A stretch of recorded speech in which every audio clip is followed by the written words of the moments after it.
Eu vou tentar aqui começar essa sessão com as ideias com as ideias muito mais de gravar e aprender a falar, né? Então, eu vou fazer basicamente, eu vou gravar esses vídeos aqui, vou colocar no YouTube e vou fazer basicamente descrição e respostas e conexão de ideias das perguntas que surgirem no Anki. Eu erro muito, né? Então vai aparecer bastante coisa, eu vou falar muita bobagem, mas a tentativa, na verdade, não é de acertar todas as perguntas, sim trazer os temas à mente, e melhor do que isso, poder descrever esses temas, eu acho que é uma das maneiras em que isso vai funcionar melhor, eu tentar descrever o que está sendo visto. Eu tenho 93 perguntas aqui, é muito tempo, né, em resposta e pergunta, em pergunta e resposta. Então eu vou tentar fazer vídeos que durem no máximo 30 minutos, né? Então vou tentar limitar o meu tempo de vídeo, com vídeos durando no máximo 30 minutos e tomara que funcione, que dê certo. Então vamos lá, começar perguntas e respostas em anatomia patológica, sobretudo por ser um tema que eu me interessei quando estava estudando naquele momento. Então, aqui a gente consegue ver, aqui a gente consegue ver essas lesões da boca, né? São muito comuns, inclusive. E pode falar. Ah, a senhora passou aqui, vai passar no YouTube. Vai passar no YouTube a senhora. E, bom, lesões comuns, né? Por infecção pelo vírus da herpes simples. E inclusive, essa lesão na boca aqui pode evolucionar para carcinoma epidermoide, né? Que claro, não necessariamente se não for tratado, a esmagadora maioria das infecções é leve e não precisa ser tratada, mas imaginando o caso do doente eu ia falar imunofudido, ó. Imunodeprimido, eu tô gravando um vídeo aqui. Imaginando o caso do doente imunodeprimido, ele não tem, né? Não tem sistema imune para combater a infecção.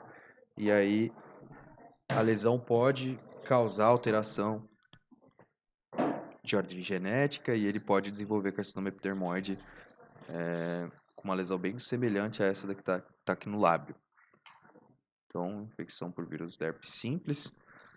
Aqui eu vejo um glomérulo com infiltrado, né, infiltrado bem marcado, e eu vejo célula bilobulada, eu vejo célula unilobulada também, aqui eu vejo uma célula bilobulada. Então, é um infiltrado inflamatório que tem aspecto de ser crônico e agudo ao mesmo tempo, o que me corresponderia a várias possíveis condições. E aí, do lado direito, que inclusive o livro traz essas imagens juntas, né, do lado direito eu tenho uma microfotografia por imunofluorescência em que eu consigo destacar aqui depósitos do que for na membrana. No caso dessa condição, talvez por memória, eu sei que o depósito na membrana é C3, inclusive é um dos marcadores que eu posso testar para avaliar GNPE, né? Ou não necessariamente PE, pós-estreptocócica, mas pós-infecciosa. Então, glomerulonefrite proliferativa pelo fato de que eu tenho esse infiltrado e pós-infecciosa. A GNPE só é a condição mais comum. Acontece em crianças, estreptococo do grupo B e a epidemiologia se resume bastante a isso. Aqui eu tenho transposição dos grandes vasos, eu consigo ver que do ventrículo direito está saindo a aorta e do ventrículo esquerdo aqui estão saindo as pulmonares, né? É de se imaginar que isso aqui é definitivamente incompatível com a vida, mas pode ser compatível com a vida se eu tiver comunicação aqui nessa região, que é a persistência do ducto arterioso. E essa é a única condição em que se vai poder observar um coração desse tamanho, né, que é um coração não pequeno, e que sobreviveu, que viveu algum tempo, né, teve algum tempo de vida. Então aqui eu tenho uma persistência do ducto arterioso aqui permitindo essa mescla de sangue, permitindo a ida de algum sangue oxigenado para as estruturas periféricas, sobretudo o sistema nervoso central. Transposição dos grandes vasos. Aqui essa imagem fica muito sugestiva quando eu mostro que a lesão na porção média do esôfago, mas mais importante do que isso é olhar para a lâmina e ver esses ninhos, né? Então, esses ninhos aqui corresponderiam para a gente, numa imagem mais aproximada, a, as pérolas de queratina, né? Acúmulos de queratina, que são, se não patognomônicos, definitivamente sugestivos de carcinoma epidermoide. Esse tipo de lesão e essa doença, esse tipo de lesão vai acontecer na pessoa que faz uso crônico de bebidas alcoólicas fortes, né? Então, a gente está falando de aguardente ou de whisky, uso crônico e com bastante intensidade. E essa é a lesão mais provável nessa pessoa. Esse tipo de lesão é mais provável nesse tipo de pessoa, carcinoma epidermoide do esôfago. Aqui eu consigo ver, se eu olho bem, eu consigo ver um infiltrado também, né? E eu não consigo ver as asas capilares. Então, esse glomérulo aqui se filtra com muita dificuldade. Tem parte das células do epitélio aqui que provavelmente soltaram aqui no epitélio da cápsula, provavelmente soltaram no momento do esfregaço, né? Mas o que me chama mais atenção aqui é essa afetação bem global e difusa do glomérulo. E eu não consigo ver a separação entre o que é membrana, né, o que é membrana das asas capilares, e o que é matriz mesangial. Para mim é uma grande mistura difusa, né, membrano proliferativo com infiltrado.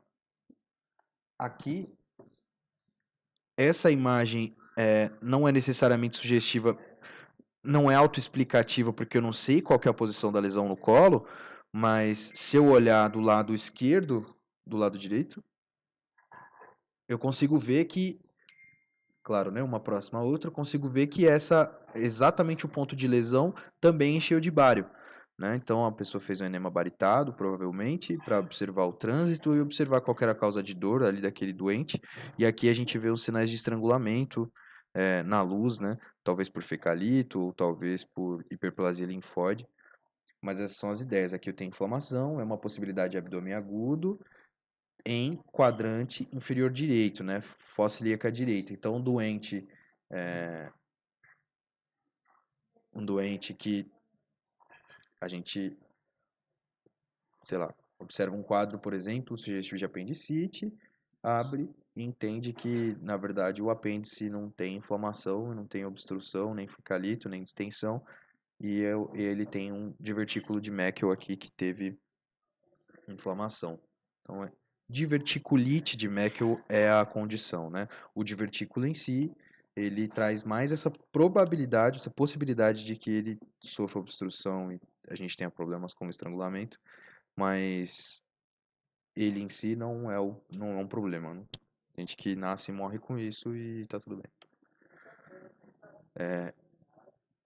Imagem bonita, radiografia do abdômen, que eu consigo ver o cólon distendido e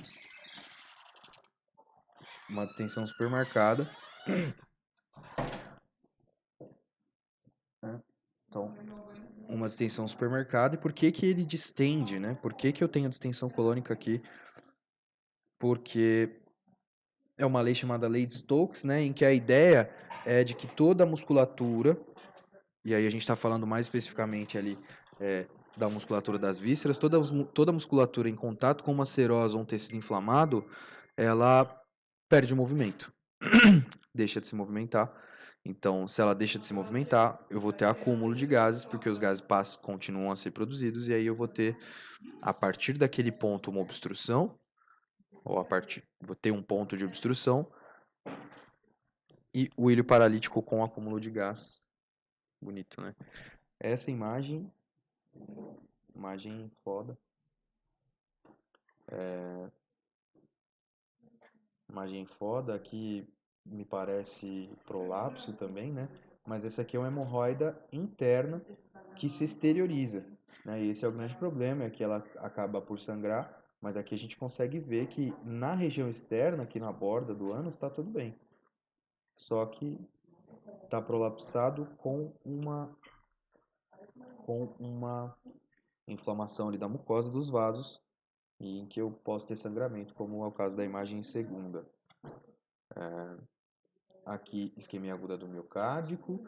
A tinção é a tricromia de Masson, né, em que eu consigo ver o tecido muscular sem células, já sem núcleos, perdão, mas o tecido, as fibras do tecido muscular sem núcleos, o que me sugere que eu tive morte do tecido. E aqui, já pintado em azul, fibrose, né? Tecido conectivo já se formando, já existiria naturalmente tecido conectivo nessa região, mas não nessa quantidade, né? Então, processo cicatricial, uma tentativa do corpo manter ali alguma coisa de função do tecido para que ele não se rompa, né? Gastrite aguda, né? Então aqui eu sei que é tecido gástrico e eu consigo observar na lâmina um infiltrado com polimorfonucleares, né? Então, se eu der um pouquinho de zoom, é que aqui eu não consigo dar zoom, porque a imagem está no máximo, mas se eu der um pouquinho de zoom, mesmo sem dar o zoom, acho que dá para ver aqui legal, né? Tem uma célula bilobulada, aqui eu tenho uma célula trilobulada, aqui eu tenho uma célula... Aqui, ó, eu tenho uma célula trilobulada bem bonita também. Aqui eu tenho uma célula quadrilobulada, o tetra, né? Então, gastrite aguda. Aqui, diagnóstico de patologia gástrica, né? Então, sem que eu tivesse descrito que essa é patologia gástrica, eu não teria possibilidade de saber onde é que era a lesão, né? Então, o endoscópio a não ser que eu estivesse fazendo a endoscopia, o endoscópio não me permite saber onde é a lesão. Mas aqui a gente sabe que é gástrica porque está escrito, né? Então, uma lesão muito, muito feia, né? Com aspecto sombrio e pontos de necrose, lesão totalmente irregular, pontos de sangramento também. E aí a imagem do lado, né, no corte anatomopatológico, eu tenho uma mitose atípica que está marcada aqui. Então esse é o ponto em que deveria estar acontecendo mitose nessa célula, mas eu tenho uma mitose bem... Não dá nem para dizer se é bipolar ou tripolar e tal. Bipolar seria normal, não dá para dizer se é tripolar ou se é multipolar, mas está bem claro que ela é atípica no carcinoma gástrico. Aqui, essa imagem é interessante, o raciocínio. Então, eu olho para um corte em que eu tenho 3 glomérulos e eu tenho somente um afetado. Isso significa que a afetação é focal, tem um foco.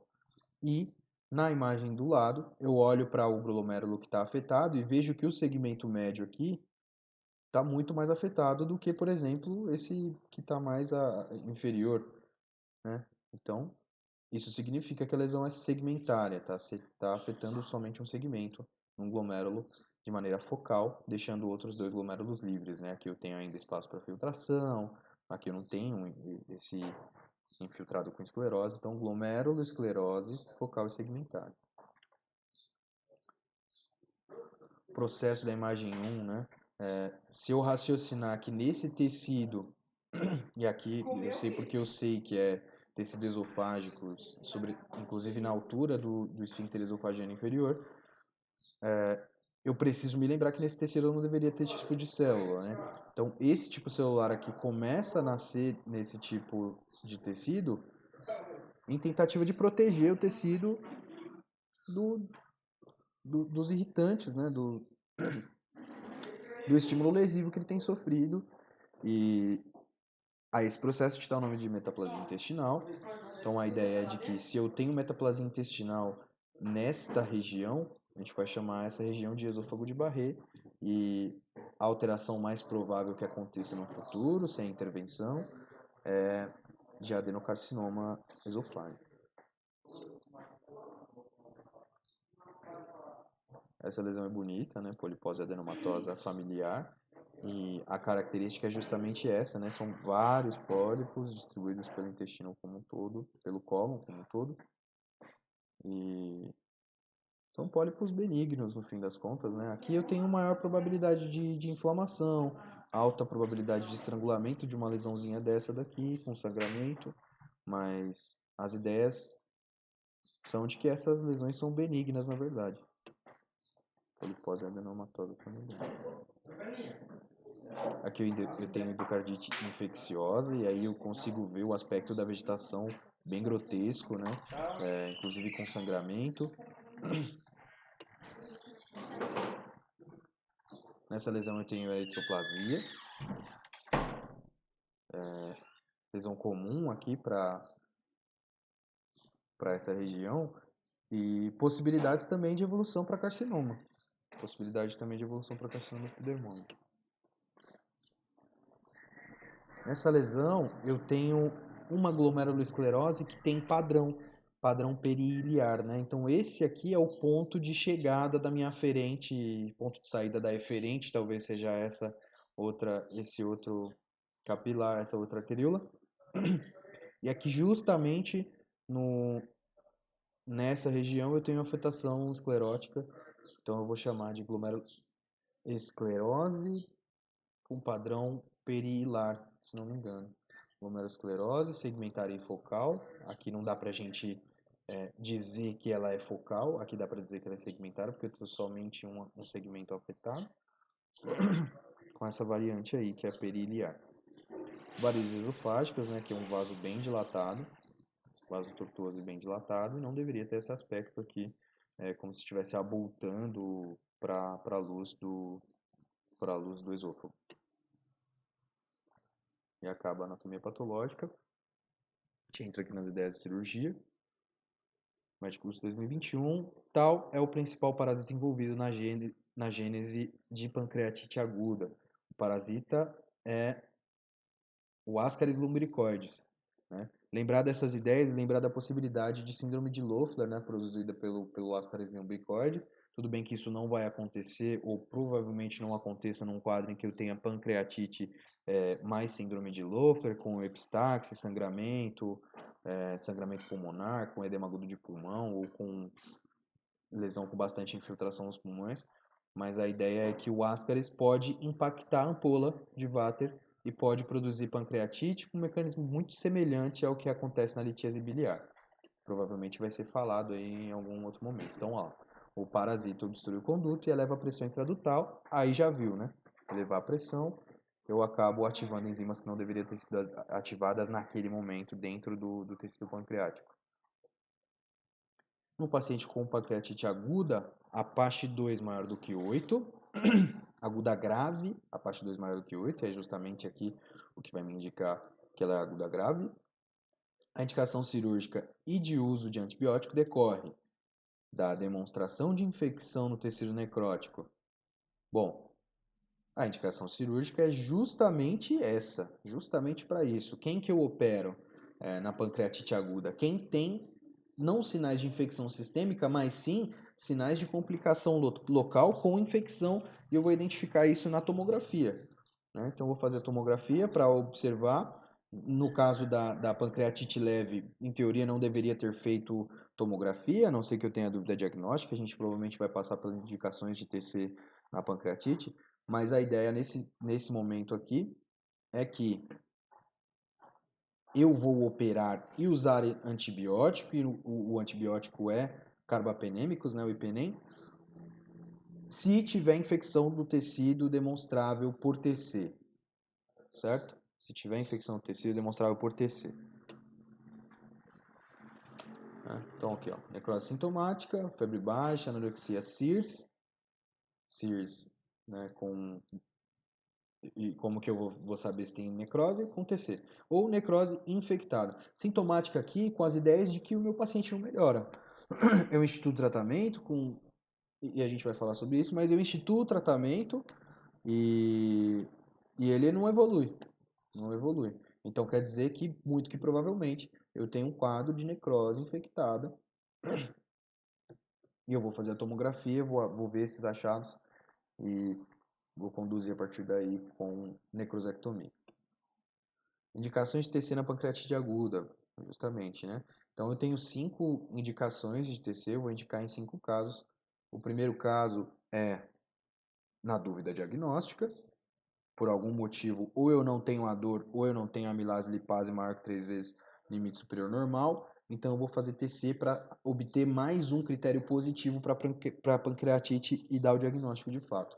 Ou eu instituí o tratamento, o paciente teve um pouco de melhora inicial e depois uma piora brusca. Vou indicar TC nesses casos, eu estou achando que infectou. Eu vou indicar TC se o paciente não melhora 72 horas de instituído o meu tratamento, né? De instituída a dieta zero, de instituída a analgesia, de instituído o controle com reposição de fluidos. Eu vou fazer tomografia, se ele não melhora. Outra ideia, se ele tem sinais de choque ou sinais de afetação sistêmica mais grave, né? Então, se ele tem hipotensão, se ele tem febre, hipertermia no caso, né? Uma febre maior do que 38 graus, se ele está entrando ali com sinais de choque cirético, nas ideias de que é um choque de distribuição. E a última indicação, para mim, vai ser quando eu tiver nas 48 horas, que é quando eu posso avaliar pelo menos Hanson, vai ser quando eu tiver um Hanson maior ou igual a 3 ou um Apache maior ou igual a 8, né? Que são os nossos critérios para avaliação de gravidade. Então essas são as ideias, justamente. E aqui na imagem, aqui na tomografia, que a gente consegue ver uma TC normal de como é o pâncreas, bem delimitado, todo bordeado, a gordura peripancreática linda aqui. E aí quando eu desço para observar essa outra imagem, eu consigo ver o tamanho, o pâncreas ficou gigantesco, todo edematoso. Aqui eu não sei se é um ponto com presença de gás, acho que não, aqui não sei, mas pode evoluir para isso, né? Essa tomografia, acredito que ainda não indique cirurgia, não. Mas aqui a gente vê, né? Eu perco os bordes, eu perco os limites, eu já não consigo entender o que é pâncreas direito. Então, essas são as ideias.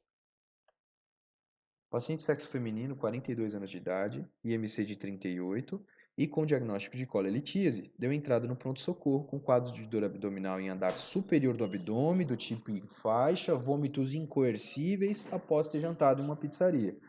Ao exame físico, apresenta-se com dor abdominal em andar superior, sinal de Murphy negativo e icterícia 1 de 4, icterícia leve. A sinal alternativa que apresenta a principal hipótese diagnóstica, exame complementar e tratamento inicial para paciente acima. Bom, quadro que me sugere, eu tentei aqui testar Murphy, e se ela tivesse colecistite, se fosse somente cólica biliar, se ela tivesse só colecistite, Murphy seria positivo, eu estava esperando minimamente um Murphy positivo. Então, o que está acontecendo aqui? Eu tenho um dor abdominal em faixa, dor sugestiva, né? Pensemos nós que o pâncreas é um órgão muito mais longo do que só o AVB, que é pequena, mais pontual ali. Outra ideia é que essa pessoa aqui, ela recolhe dois critérios, dois fatores de risco para pancreatite: sexo feminino e IMC de 38, né, obesidade. 42 anos de idade ainda não, e seria também fator de risco se ela tivesse entre 50 e 70 anos de idade. Ela já tem diagnóstico anterior de colelitíase, ou seja, o que está acontecendo com essa mulher? Um dos litos que ela já produz deu uma impactada na ampola de Vater, né? Então é isso que está acontecendo. E aí a gente está pensando em pancreatite aguda, eu vou ver, ele está pedindo para falar principal hipótese diagnóstica, exame complementar, tratamento inicial para o paciente acima. O que eu faço na pancreatite? Eu suspeito de pancreatite, solicito amilase e lipase. As duas juntas têm sensibilidade de 90% a 95%. Sensibilidade e especificidade, 90%, 95%. E como que eu instituo o tratamento? Bom, jejum, né? Dieta zero, analgesia, talvez com opioide, E corrigir distúrbio eletrolítico com reposição volêmica, porque essa pessoa que vai edematizar pâncreas e vai ficar daquele jeito que te viu na imagem, na tomografia, ela está perdendo muito fluido para essa região retroperitoneal. Então ela vai hipotensar e vai perfundir mal. Então eu vou repor fluido.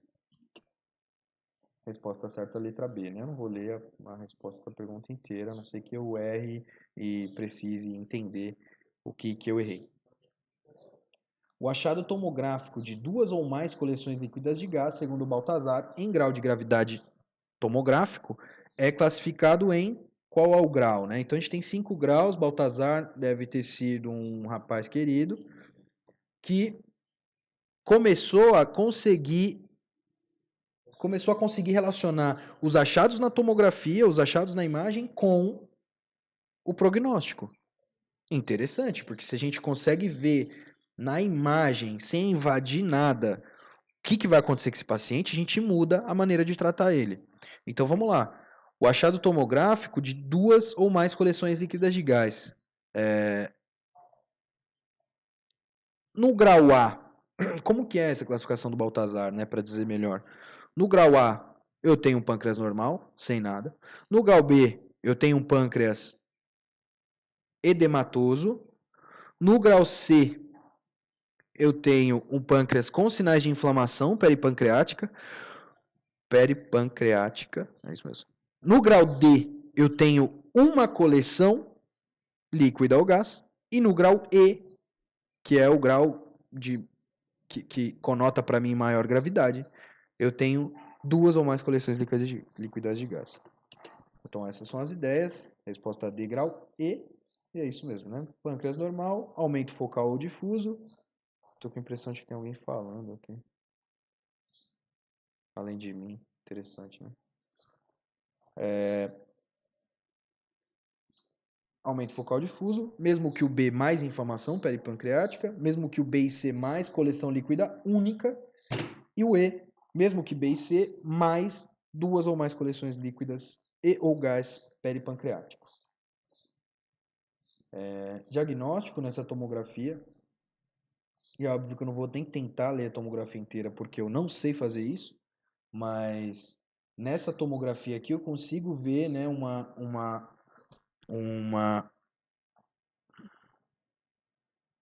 um fecalito, né? Um fecalito que está captando mais contraste do que o restante do parênquima aqui, do que o restante da víscera. E aqui eu já consigo ver sinais de inflamação, sinais de uns pontinhos de gordura inflamada aqui, que a gente chamaria de paniculite se fosse no membro, né? Não é isso?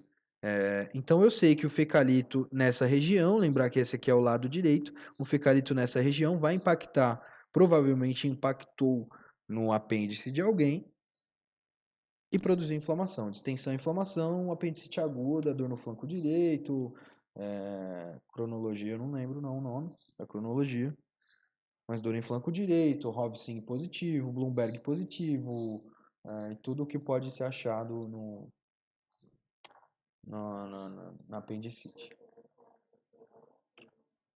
Tratamento do pseudocisto pancreático. Então, quais são as ideias do pseudocisto? O pseudocisto é uma formação, uma pseudoformação de cápsula em volta de um edema na pancreatite aguda, certo?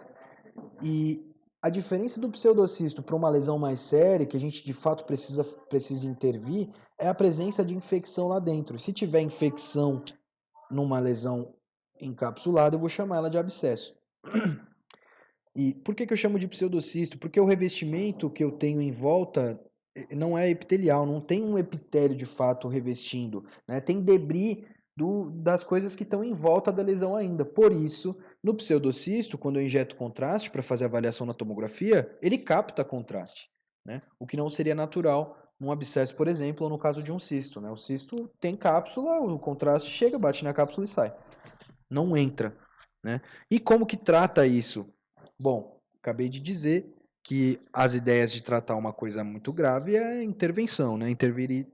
Fazer intervenção de maneira cirúrgica. E as ideias de tratar uma coisa que não é tão grave assim? E aí vem, né, o cara do Medicurso falar na minha cabeça que o cara vai melhorar. O pseudocisto vai regredir e não vai ter mais nada. Então aqui preconiza-se e se entende que é necessário esperar, não fazer porra nenhuma, né? Então vou esperar, esse pseudocisto ele vai se formar em mais ou menos, em média ali, né? E ele cita esse valor para a gente ter em mente 4 semanas desde o início do quadro da pancreatite. Essa aqui é uma pancreatite com pseudocisto pancreático, uma pancreatite com complicação local. O pseudocisto é uma complicação local. E eu vou esperar. Ah, mas sempre vou esperar? Nunca, né? Não tem isso na medicina. Então as ideias são de que se tiver crescendo demais a bolota, ela vai começar a causar problema nas outras coisas. Então, o paciente vai começar a vomitar porque vai comprimir a câmara gástrica. Ele pode fazer um pseudoaneurisma ou um aneurisma até de artéria da mesentérica superior, que está em contato com o pâncreas, mas é mais comum que ele faça da artéria esplênica, né? A cauda, lembrar a gente sempre que a cauda do pâncreas, ela está em contato direto com o ilho esplênico, ali o ilho do baço. Posso ter rotura do baço, então, se eu tiver esse pseudocisto produzindo esse tipo de sintoma ou qualquer complicação que eu possa ver na tomografia, abre e opera. Necrosectomia. Essas são as ideias, então. Certo? Acompanhar por 6 semanas, provavelmente vai embora a parada. Na pancreatite aguda leve, deve-se pedir tomografia do abdômen e iniciar antibiótico profilático a partir do início da dor. Em um dia. Peraí, vamos entender melhor. Na pancreatite aguda leve, deve-se pedir tomografia do abdômen e iniciar antibiótico. Então, peço tomografia com quanto tempo e inicio o antibiótico com quanto tempo? Agora veja que ele está perguntando sobre a pancreatite aguda leve. E na pancreatite aguda leve, não faz nenhuma dessas coisas. Iniciar antibiótico, não usa antibiótico profilático em pancreatite leve, eu só vou usar nos casos em que eu tiver necrose. E as ideias de não usar, inclusive, é de que eu vou criar superbactéria nesse doente que não precisa de antibiótico, ele vai sarar sozinho.